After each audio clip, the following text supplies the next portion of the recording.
What is going on, everyone? This is Eric coming at you from just outside of Hartford, Connecticut, and today we're going to discuss why I dislike the Washington football team. Now, in reality, they wouldn't necessarily get their own video, but because they're in the NFC East, they do, and really, this is going to be more of a rant on their owner, who we will get to in a moment. So one thing I definitely dislike about this team was when they were called the Redskins. Now, that's a name that, of course, they say a lot of surveys came out that only 10% of Native Americans didn't like the name or they were offended by it. Still, fact of the matter is, it's 2021 now at this point. You can't go around calling, your team the Redskins. It's not appropriate. It really wasn't ever appropriate. And then they had the mascot, of course. It just was a mess in and of itself. It made sense that they got rid of the name. They probably should have gotten rid of it, back in the 2000s, but their owner, Daniel Snyder, who's our next bullet point here, was not going to let that happen. Daniel Snyder is one of, if not the worst owners in the history of the league. Now, he could very well get his own rant video at some point. That's how much I can't stand this guy. And it's not just like Washington fans love him and everyone hates him. Everyone else hates him, like, Jerry Jones in Dallas. Oh, no. Washington fans can't stand this guy. So I had to break him up so I didn't go on like a 20-minute rant about this guy. So their owner, Daniel Snyder, is one of, if not the worst owner in the history of the league. Without a doubt, I would say he's the worst owner in the history of the NFL. Other sports have competition, but the NFL, I can't think of anyone that's even close to Daniel Snyder, at least in modern standards. It's insane. This man is unable to run a franchise. He just constantly does what he wants to. He refuses to let anyone talk to him. He refuses to listen if someone says something to him. He's a horrible owner. This guy is as stubborn as whatever you want to say. He is the most stubborn owner. He is the worst owner.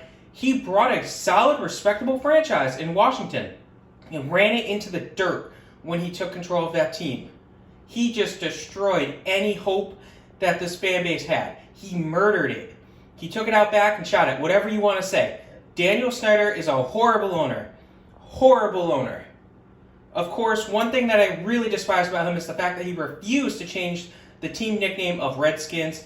He was the whole reason they kept it for as long as they did. He would go, it's okay.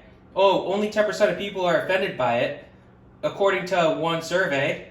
But it wasn't every single survey. It was a singular survey that he would keep quoting. So, it's Daniel Snyder being Daniel Snyder. Now, I'm going to talk about RG3. So, full disclosure, RG3 was an Eagle killer, so when he was playing, I didn't like him.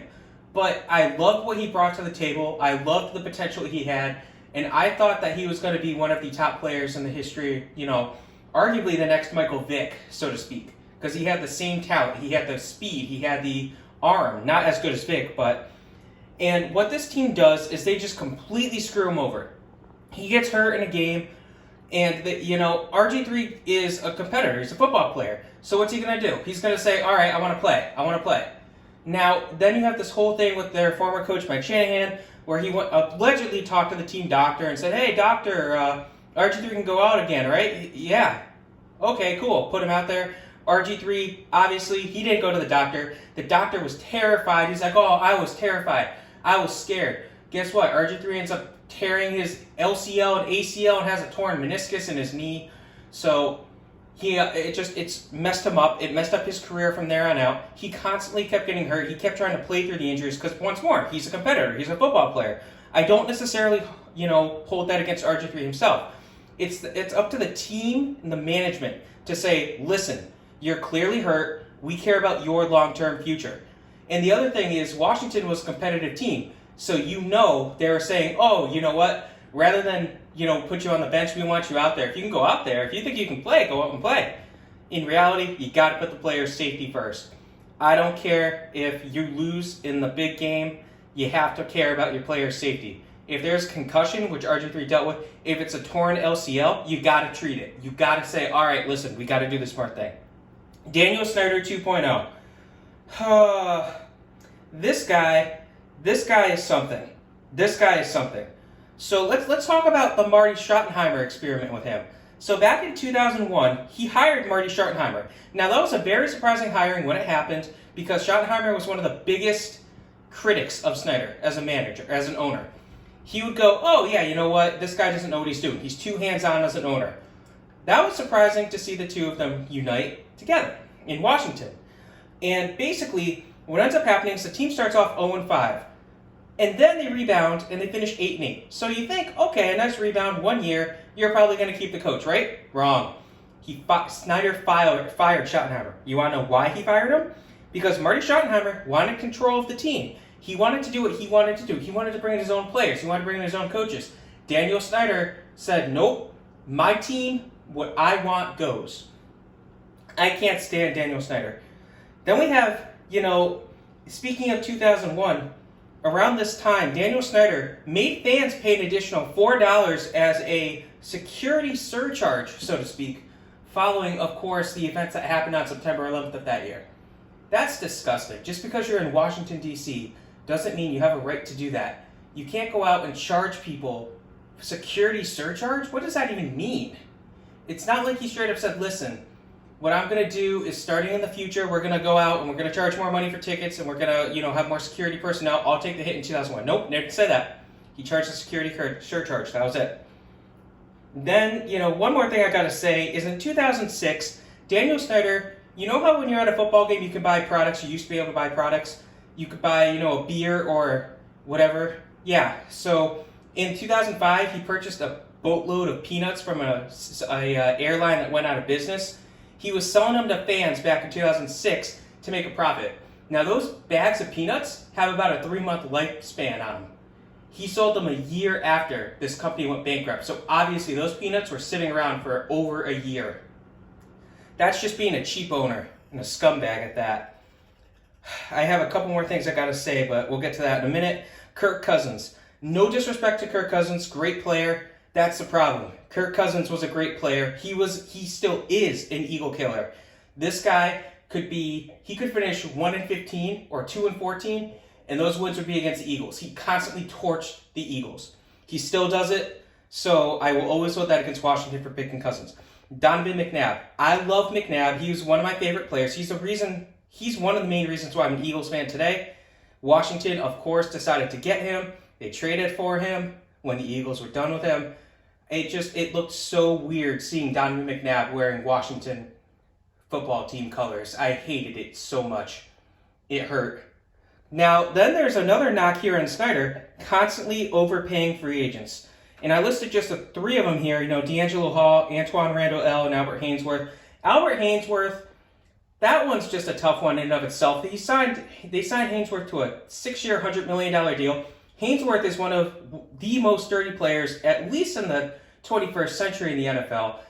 This guy, you could just watch videos upon videos of him delivering hits, stomping on players, doing whatever he could to get an edge. He was a dirty player, and he would give up. That was the best part, though. He would give up.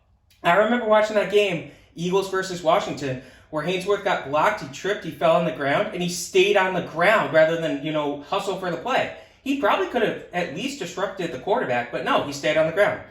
Hall's a good player, but they overpaid him. Antoine Randall, they signed him to a 7-year contract. He was nowhere near that good. He was not that good. Lastly, of course, Daniel Snyder. Last things I got to say about him. So Daniel Snyder is a big egomaniac, narcissist, whatever you want to call him. This guy, in 2008, of course, there was the financial crisis. There was a big recession.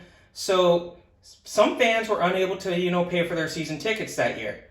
So most NFL owners would be like, all right, tell you what, we'll give you the year off. That's fine. I understand. You got to take the hit. We're going to offer your season tickets in this year to someone else who's on the waiting list, right? Snyder should do that, right? Nope. You know what he did? He sued them. He sued the fans for $65,000 for breach of contract. Now, I don't blame him for suing breach of contract. It's not wrong. He did have a right. They did breach their contract. But you have to understand that these are loyal fans that want to be at your games. It's not their fault that the economy collapsed. That's not their fault. It's not their fault that they don't have the money. You should have given them a pass. You should have said, listen, if someone else wants your season ticket for this year, we'll give it to them, but you're still top on the list. If you want to opt out, you can opt out. That was annoying. I remember when that happened.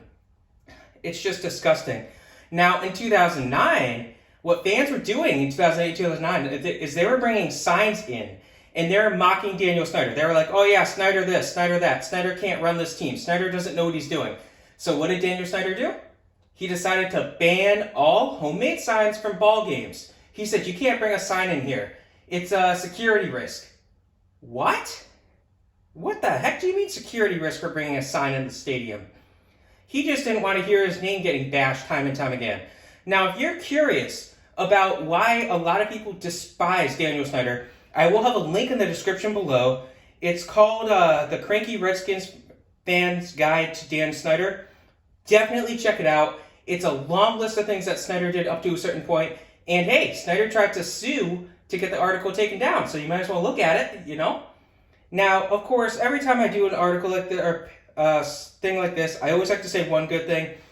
For Washington, it's a couple of their players. I've always been a fan of Clinton Portis, Sean Taylor, Champ Bailey, so a lot of respect for those guys. I grew up watching Washington a lot. They were on the TV a lot when I was a kid, so I liked all those guys. Of course, Sean Taylor is one of the most interesting stories in the NFL too. So again, hope you guys enjoyed this. This was the Washington football team rant. Have a good rest of your day.